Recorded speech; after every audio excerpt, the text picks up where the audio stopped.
My man, Tyler Booker standing by. I think we're going to get that smile. They played so well with that run game. I think we're going to get that smile here in a second. He joins us each week on the JohnstonRVCenter.com hotline, as does Auburn's Elijah McAllister, courtesy of CraneWorks. Tyler Booker's a big guy. The big guy says check out that big dog, CraneWorks and RentalWorks. He is with us now. Welcome in, Tyler. Congrats on the win Saturday. How you feeling today? Thank you. I'm feeling great. How y'all doing today? We're doing fantastic. I guess I'll do what I did after Tennessee. We couldn't get you to talk revenge and things like that, but after the game, a lot of your teammates after Tennessee talked about how personal it was. Now that we can look back on it, was this a personal game for you guys against LSU? Really, I'm going to go back to what I said last week. You know, we want to take it week by week. We didn't make this game more important than the last, but, you know, a lot of us, like I said, against Tennessee, a lot of us were on that team last year, and we didn't go into this game thinking, oh, we got to get revenge. We went into this game thinking we got to win this game, but we also remembered what happened to us last year. And remembered that we didn't play to our level, and we remembered that we didn't play 60 minutes of football. So in our mind, we made that decision prior to the game that we're going to play 60 minutes of football. We can do it. We knew that we had the ability to play a complete game. I feel like we got really close to this game, you know? There's still certain moments in the game to where we could eliminated some penalties and mistakes to really play even better. But this is definitely the closest we've gotten this year to playing 60 minutes of football. Somebody that was at the game Saturday told me that was the best football atmosphere they've ever experienced. Look, you've played in front of this crowd for the last couple of years. You've played in big games. But where was this atmosphere amongst the best you've played in front of? Number one, and I'd like to give a big shout out to the fans because they really showed out this weekend in Tennessee. I feel like they've definitely realized the effect that they have on a game, and they've taken that personally, you know? So whenever they get loud, whenever they react to a big play, that really creates momentum for us. Whenever it's hard for the other team to hear, that's a very hard environment to play in, you know? So making it hard for the other team and letting them know that, letting us know that they're behind us, it's a great feeling to have. Which stat do you like the best? 288 yards rushing as a team, or only 2 sacks allowed against a team that has Harold Perkins on it? Both those stats are really positive for your position.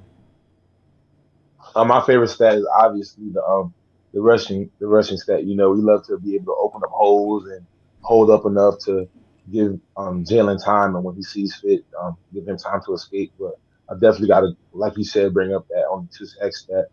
You know, we don't want to give up any, but that was we played a lot of great players. You know, Mitch Smith is a really good player. Harold Perkins is really one of the best rushers in the nation. You know, so to hold up against that defense on the 2 sacks, that's really encouraging to us, and that's just a testament to the strides that we made. And what I've been saying from the jump is, like I said, Rome wasn't built in a day. This offensive line wasn't going to be great in 1 week or 2 weeks. You know, it's finally starting to come together, and we're finally starting to find that right gel of everybody on the offense, you know.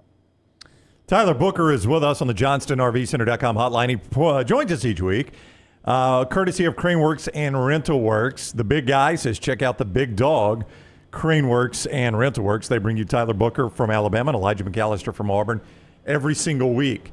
This run game only works if the defense plays with you guys. And we talk a lot of offense with you, but I want to praise your defense too. To hold LSU to 28 points and 7 second-half points was a remarkable job by that Alabama defense. Definitely. Like you said, our defense has been doing a great job this whole year, and they've definitely kept us in a lot of games, and they definitely closed out a lot of games for us. We lacked offensively.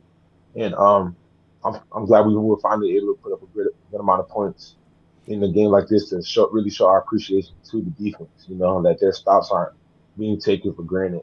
You know, and for us to outscore them, I think statistically the number one offense in the nation, that was a big deal. That's a big deal for us, you know. So to have our defense still playing at the high level they've been playing at this whole year, and have our offense continue to grow and get better week by week, reaching a high level this week, and us having to do it consistently, it's going to get scary for the next few teams that we have to play if we continue to play at this level. When you check out this Kentucky team, their defense was really struggling. They get a make-right game this past weekend against Mississippi State. What jumps out about Kentucky's D?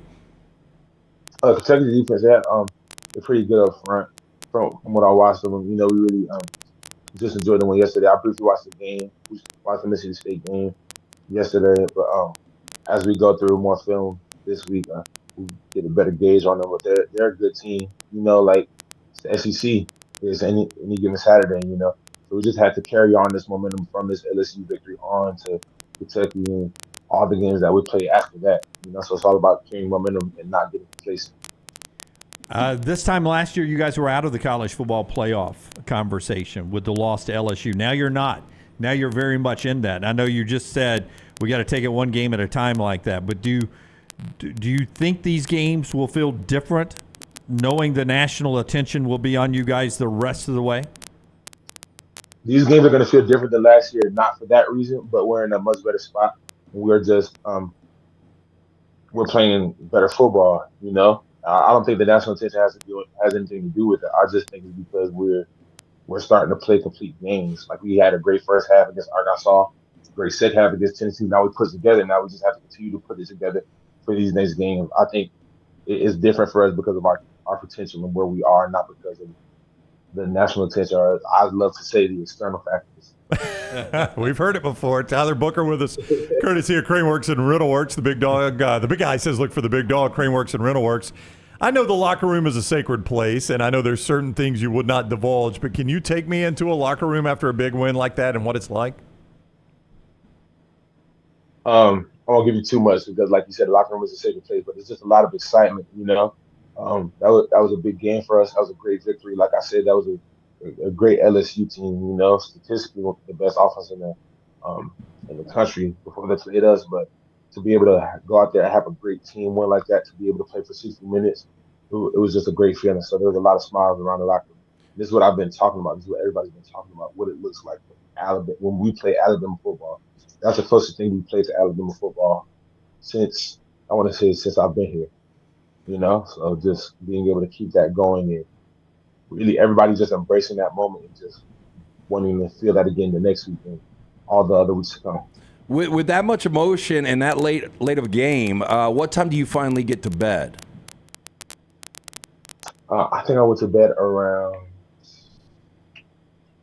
probably 2, but that's because I had family in town. So we were just up, just having some good old college football debates with me, my dad, and my grandfather. So we just having some debates about football, the NFL, things like that. And you really just have to cherish that time because my family's from Connecticut.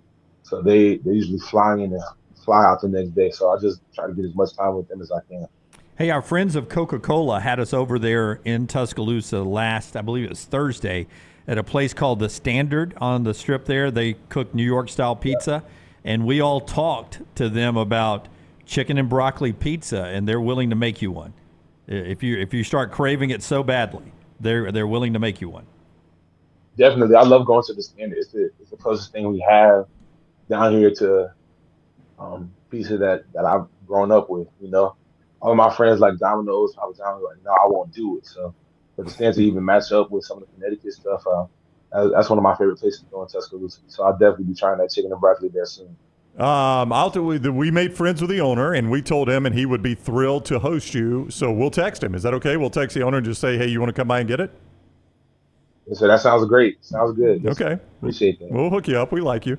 Hey, Nick Saban busted a blood vessel in his eye from yelling last week. Does that surprise you? No. Was it more than normal? Was there more yelling than normal, or was it just normal Nick Saban leading up to LSU? Just normal Nick Saban. Well, from my perspective, so Coach Saban, he's with the defense for a majority of practice. It just seems the same to me. I noticed it. I'm like, well, wow. Well, must have been pretty intense on that field. I'm looking over at the defensive guy. I was like, what do you guys do today? You made him bust a blood vessel. All right, Tyler. Good luck against Kentucky. We'll get that pizza set up for you hopefully this week. All right. Yes, sir. Thank you. Sounds good. Y'all have a good one. All right, buddy. You too. Take care. That is Tyler Booker with us. The Alabama offensive lineman joins us each week, as well as Elijah McAllister from the Auburn Tigers, courtesy of CraneWorks and RentalWorks. They're two big guys, and the big guys Say, look to the big dog, CraneWorks and RentalWorks. Like all of our guests, he appeared on the JohnstonRVCenter.com hotline.